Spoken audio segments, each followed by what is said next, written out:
So many people know that in the last few years, I have lost 40 pounds and I've managed to keep it off. Well, a little bit more than 40. My weight does fluctuate, but I'm more about how my clothes fit anyway and how I feel. That is my goal. It is also right now to actually put on more muscle mass. So it's truly not about the number on the scale for me, but it has to do at its core with eating healthy. And so, a question that get asked a lot as a life coach is how do you eat anything healthy when you're also busy? So, we're going to talk about that. Actually, we're going to start by talking about what comes before you even think about what healthy living looks like. Because if this is missing, eating healthy will likely not be a long term thing for you. So, we're going to dive into all of this on this episode of Ask a Life Coach. How can I eat healthy because I'm so busy? So, with that, let's jump in. Well, hey there, I am Jennifer Roskamp, a certified life coach and homeschool mom of 9 who is passionate about helping women just like you embrace the here and now while also being focused on creating the life you actually want. In reality, it's not about thinking life will get so much better or so much easier when you fill in the blank. Let's work on creating a life you love now. So let's dive in and get started on redefining Supermom to be someone who is present, intentional, and content rather than perfect in our homes, in our lives, and in our own skin. Let's get started. This is the Intentional Mom Podcast. Well, hey there. Welcome to the Intentional Mom Podcast today. It is Friday, and that means it is one of our Ask a Life Coach episodes. And I get asked about this a lot. I get asked this in emails whenever I talk about having lost some weight. When people read that blog post on my blog, I do actually have a blog. It's called theintentionalmom.com, of all things. If you haven't ever been to my blog, there is over 5,000 posts there. There is a lot of information there. That's actually how I got started, was with a blog years ago, long before I was a life coach, long before I had coaching communities and coaching programs and products and planners and a podcast. But I get asked this question a lot. And so I thought it was a good one to tackle today, which is essentially, I want to eat healthy, but I'm busy. How do you make it work? I get asked that a lot.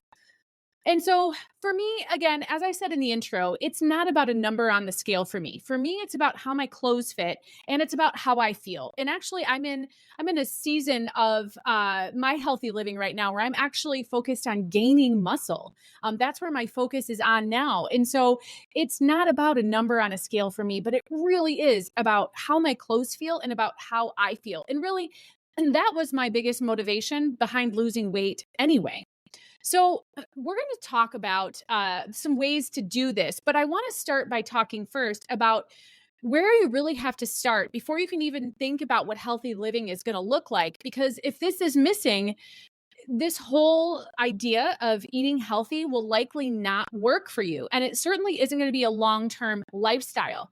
And that is my goal for healthy eating and the things that I put into my body and the way that I move my body in terms of output and exercising, for that to be a lifestyle, not just a flash in the pan. And so when we talk about what comes before we start thinking about eating this and not eating that, I really think this is the best place to start. And I don't think that skipping over this step that I'm going to lay out for you here is a wise move. We're going to be talking about why you want to eat healthy. Why is this a goal for you? And here's why this is important for you to think about this part first, because we're talking about willpower versus commitment. And you're looking at making, if you are interested in hearing about this, you're looking probably at making healthier choices when it comes to the things that you eat over what you're choosing now. And you can do this via willpower, or you can do this via commitment. And one works well and one really doesn't work so well. Because if the commitment is missing, then you're relying on the desire to make those healthy eating choices. You are always relying on those to be the stronger voice in the room. You are always relying on having to make that choice over and over and over again. I'm going to eat this. I'm not going to eat that. I'm going to eat this. I'm not going to eat that. If you are relying on willpower, you are constantly going to have to approach everything you eat with that same argument, that same decision. Am I going to eat this or am I going to eat that? Commitment takes that out of the equation because in reality, we're always going to have a desire to do these four basic things. Number one, keep doing what you've always done or what feels familiar. And these are likely not the healthy choices you want to make. And from a life coach standpoint, I know and I'm here to tell you that what feels familiar will always feel like the easier choice. This is really an absolute. What feels familiar is always going to be what we gravitate towards. We like certainty, we like familiarity. That's just part of being human. That's part of how our brains are wired. And so when it comes to making a healthy eating choice or going back the way that you always have been doing it, well, that way is going to be the easier.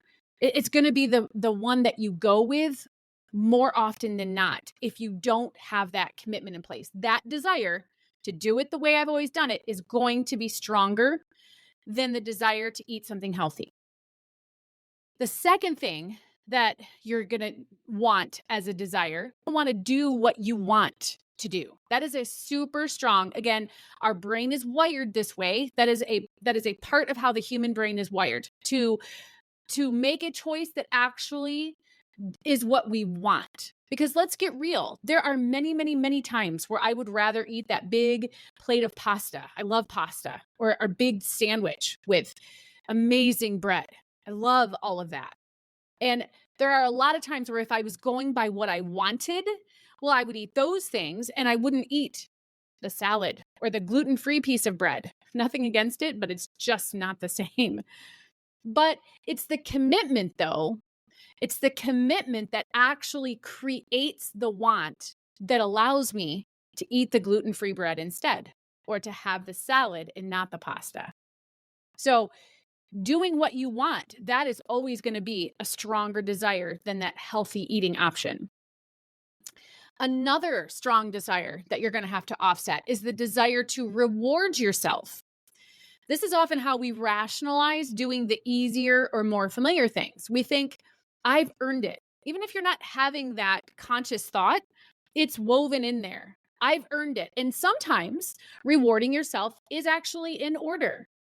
But it's only in order within the context of the commitment that's already in place. Because remember, that's the case I'm making here, is that you want to know why you want to eat healthy. You want to understand that part so that you can develop that commitment.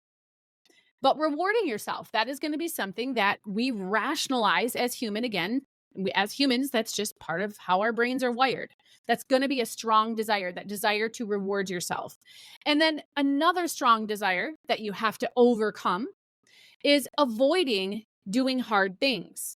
That avoidance of doing something hard, because let's face it, as humans, again, we just naturally don't like doing hard things. Sometimes we sign up for those because we understand the value that comes in them. But again, at its most core level, your brain wants to keep you from doing hard things. Why do the hard things when you can do the easy things? This is how your brain works. It's how my brain works. It's if you're a human, this is the way that your brain is naturally wired. Now you can overcome it, obviously, and we talk about that in a lot of different ways on the podcast, and even somewhat today we'll talk about that. But you will always have this super strong desire to avoid doing the hard things. So when it comes to building that commitment, it will help you to build the commitment before you start thinking about what you're eating and not eating.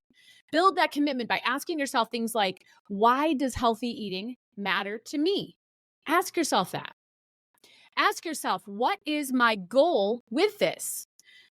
Like I shared, for me, it was how I felt. It was how my clothes fit. That's what mattered to me most. That was my goal. My goal was to feel comfortable with myself. My goal was to be able to plug into the things that my family was doing without having to feel like, I don't want to wear that. I want to stay hidden. I'm just going to stay home because they're doing that thing that makes me feel uncomfortable based on how I feel and how my clothes fit and the amount of energy I don't have. That was very different as well. It's amazing when you're carrying around extra weight, how that affects you. in so many ways. But you ask yourself, what is my goal? What is it that I am really after here? What is that deepest why? Again, for me, that deepest why was to be fully plugged in with my family, to not feel like I wanted to miss things, but to be there, to be present, to be there for all of the things, to want to go to the beach and not worry about how I felt about putting my bathing suit on. And I'm not saying that it has to be that you are happy with how you look to in order to put a bathing suit on. But that's what it was for me. But you have to identify that for you. What is that deepest why? So once you have worked your way through this step right here, which is building that commitment muscle, because your commitment is going to be what sees you through. Your commitment is going to be what helps you. I'm about to dive into the way that I make some of the ways that I make healthy eating happen. I'm going to start to dive into those. But the commitment is going to be what sees you through when sometimes you don't feel like doing these things. And there are times where I really don't want to do these things many days in a row, but it's that commitment that helps me show up and make these kinds of decisions that I'm going to be sharing with you. So you're busy, I'm busy. How can we still make healthy choices? Because in a lot of cases, unhealthy choices are the fastest and the easiest. And to really just kind of not put any time, thought, or effort into worrying about it. That's going to be the most time efficient way of eating. But it takes more time, it takes more effort, it takes more forethought, it takes more planning, it takes more of a lot of these things in order to make healthier choices. So how then do we make it happen, even though we're busy? So I've got 7 things I do. I don't really want to call them 7 steps because they aren't really in order, but these 7 things are things that are part of my life and have been part of my life for the last few years that, again, this healthy eating lifestyle has been on my list. Number 1 is to have plenty of healthy food options in all places. I'm talking about the pantry, I'm talking about the fridge, and I'm talking about the freezer. It's having healthy options in all of these places so that you've got variety, so that you've got options. And so that, again, within the midst of a busy lifestyle, you can make these healthy options happen sometimes in ways that are faster than others. Grabbing a quick protein bar out of the pantry is usually going to be the fastest option for me, as opposed to whipping up some eggs. Not that takes a long time, but both are protein sources, both are good protein sources, but you can see how the one is even faster than the other. And so having healthy options in each one of these places will allow you to make sure that you have a greater likelihood of eating something healthy, kind of in whatever way, in whatever format, and with whatever time you may have. It gives you more ability to be able to again weave this into this healthy eating, or incorporate this healthy eating into your lifestyle. So having plenty of options in all of these places. Number 2 would be to set some nutrient goals and make sure that you've got things to hit those goals. So for me, one of the main things that I track is protein. And to make that work, I've got a few different types of protein sources. I mentioned protein bars. I've also got protein powders, different types of that. And so I've also got certain foods that have more protein in them. It's ramped up in the protein. Another thing that I track is fiber. I've got chia seeds that help me with that, among other things. So it's setting some of these nutrient goals and then figuring out how can I make sure that I'm hitting these nutrient goals? Because it's hard to hit all of these goals just by eating meals. It certainly can be done, but again, within the context of a busy life, sometimes I just need 4 spoonfuls of chia seeds in order to hit my fiber goal. Sometimes I just need to eat a piece of my heavy fiber bread in order to just get that fiber in, or to get something in my stomach so that I feel full, because I don't have the time I need to eat a meal right now. And maybe it really kind of is mealtime, but I just need something that's going to hold me over. So know what some nutrient goals are, set some nutrient goals for you, do some research there, and then make sure that you have things to help you hit those specific goals. That's number 2. Number 3 is to meal prep. You knew this was coming. You already know this is a thing. And really to be able to meal prep all parts of the meal is best. You've got your protein source, you've got maybe your fiber source, you've got your fat source. And again, you think about what a meal kind of is. It's usually like one main kind of component and then some sides. So that's what I mean by all parts would be to meal prep your meals ahead of time. And I honestly find it's easiest whenever possible to put everything all in one container. If I've got a meal prepped for myself with chicken and maybe rice and some broccoli, it's easier for me to have put that all in one container so I can pop that whole thing in the microwave and just eat it even quicker than I can. This is my chicken container. This is my broccoli container. This is my rice container. I find when I make that chicken and that broccoli and rice, I find it's easiest to take that step to put them all in individual meal containers. Maybe I make 3 of them. Maybe I'm going to eat that meal 3 times in the week. I find it's, again, in the essence of time, most time efficient for me to make 3 containers with the entire meal. Pop that entire meal in to the microwave and it's good to go. There are other times where I'm needing to take the meal on the go. And so that makes that even easier as well. So meal prepping, though, not relying on yourself to have the time to make whatever it is that you should be eating or need to be eating all throughout the day. You find time to meal prep. For me, a lot of that happens on the weekend because, of course, the weeks are busier. So meal prepping and meal prep all parts, that is the best way to do it. Number 4 is to have many different protein sources, because protein really is key, right? So at any given time, these are parts of my diet pretty much every day. Eggs of some sort, meats. I like to grill chicken or fish. I like to have one of these things for each and every day. There's also quick and easier ways to get some of this stuff in. Like if you think about meat sticks, those are often something I have as well. It's not as ideal. You've got some more preservatives and that sort of stuff in there. So it's not as ideal. But again, if I'm trying to hit my protein sources, I've got to have variety. I've got to have the variety that will allow me to get these in no matter what my life is demanding. I have to be able to slide in the protein. So having many different protein sources, and even in terms of eggs, I can't always sit and make scrambled eggs. And so a lot of times will try to just hard boil a dozen eggs so that I can grab those on the go if I need to. So many different protein sources. That's number 4, because this is really going to be key to healthy eating is getting enough protein. Number 5, it's also helpful to have quick snacks. I try to stay away from the snacks because, again, you've got preservatives in there. It's not as good as the whole food eating that, typically you don't get with snacks. Now you can do certain snacks, have 100% fruit bars and things like that. But having quick snacks so that you can, again, I was going to eat this meal and it didn't happen today, or I have this unexpected errand. So instead of eating my chicken fajitas or making myself scrambled eggs, I'm just going to have to grab this protein bar, this fruit bar, and this package of granola bites, trail mix, whatever it might be. Having quick snacks ready because you really, really need these when life doesn't go as planned.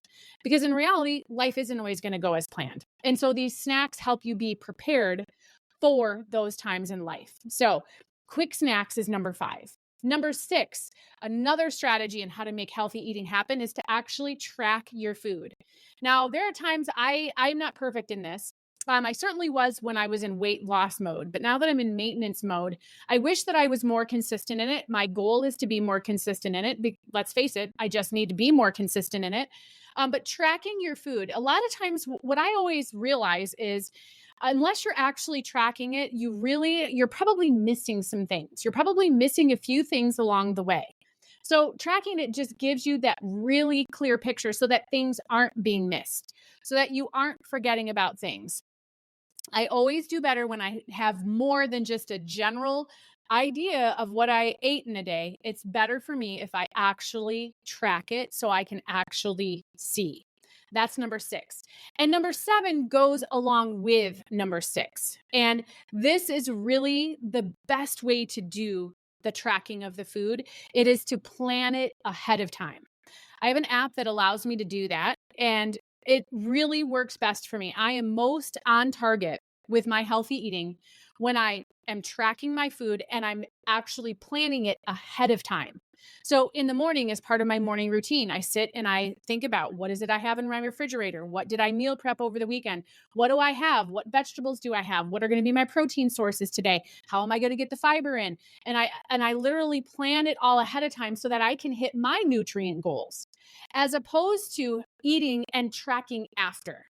I really, really love doing this ahead of time. And I definitely stay on track with my goals more when I do. When all I have to do is think about it in the morning. I have to think about what I'm going to eat in the morning. And then it's just a matter of looking at throughout the day when it's time for me to eat or when I feel hungry and saying, oh, what do I still need to eat? And I look at what I still need to eat and I just go eat that. It's so much easier doing it that way than it is constantly having to think about, am I going to eat this or am I going to eat that? Or how am I going to hit my fiber sources? Or kind of tracking it as the day is going by and realizing, oh, I'm still really low on fiber. How am I going to ramp that up? Or wow, I still need quite a bit of fat today. What am I going to eat that's going to help me do that? It is so much more effective to sit and plan that ahead of time so that you can then hit those nutrient goals. But you've strategically fit everything together kind of like a puzzle before you've actually eaten anything, because then it's all just about follow through. I talk about a lot how helpful it is to separate the thinking from the doing. And that's exactly what this does. That's exactly what planning it ahead of time does. You're thinking about it ahead of time, then all you have to do is the follow through. And usually the thinking is the harder part. And so that's where it almost makes it's almost a way of kind of cheating your way into feeling like the doing is easier, because it is a little bit easier when you're not first having to do the thinking. So anything we can do to make carrying out and taking the actions, anything we can do to make that easier, well, that's almost always going to be a strategic way to do it. So that's where planning your food ahead of time really, really helps. So this was a really powerful episode, and it is probably going to be one that if healthier eating is on your radar anywhere, whether now or in the future, you're going to want to make sure that you save this episode, because the part that I talked through in the beginning is really, really important. That way of developing and helping yourself build that commitment muscle. Willpower is unreliable. Willpower takes a lot out of us. Commitment, it's kind of like the difference between that story, the tortoise and the hare. It's kind of, the tortoise is just kind of that slow and steady. Commitment is just kind of that slow and steady thing. It's a way of creating, again, that lifestyle. It's just the way that I do it, as opposed to kind of the up and down, up and down, up and down that you can get when you're relying on willpower. Commitment is going to help you get through things for the long haul.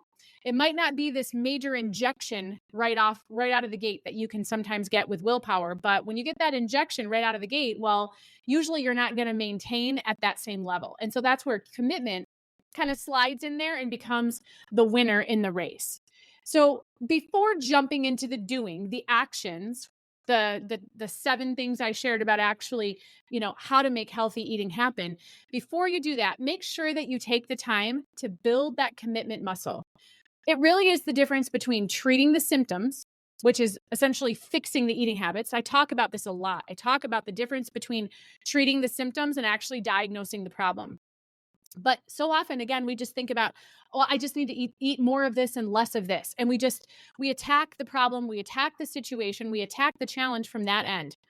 And we just keep trying to fix with the eating. And that does work. It is better than not paying attention at all. But if you haven't taken the time to do that commitment, creating that commitment really is where treating the problem from the root source, well, that's where it really gets strategic. And I know for me, that's what has made all of the difference in this being able to be a lifestyle for me for more than 3 years now. So I suggest the same thing for you. So don't jump right into the actions. Make sure that you take the time to build that commitment muscle, walking through those 4 things that I shared closer to the beginning of the podcast. So that is what I had for you today. Again, save this one if healthy eating is anywhere on your radar. These are going to be things that help you within the context of being busy. There's some things we can do to help make ourselves unbusy, but in reality, these things just have to be a part of the reality that is your entirety of your life as well. So this is one to save for later. We'll talk again soon. Well, that was a great episode. And when I first sat down to kind of think through those 7 steps, those 7 things that I do, I hadn't really planned on talking at all about that first section where I walked you through kind of building that commitment muscle. But I think that added a whole lot to it because what I want to do is set you up for success. And really, the best way that I can do that is to help you look at the whole situation, not just how can I change my eating habits? How can I make healthier eating habit choices? It's more than just that. So I hope that you enjoyed kind of that groundwork that we laid first. So, in the next episode, it's going to be a Monday, and you know what that means. It means it's time for another shiny new mantra to tuck in your back pocket, start the week off strong, and just to kind of again have maybe put it on a sticky note so that as the week goes by, you remember, oh, that's right. I am in the driver's seat. I am not in the back seat. So that's what we've got coming up for you on Monday in the next episode of the Intentional Mom Podcast. We'll talk then.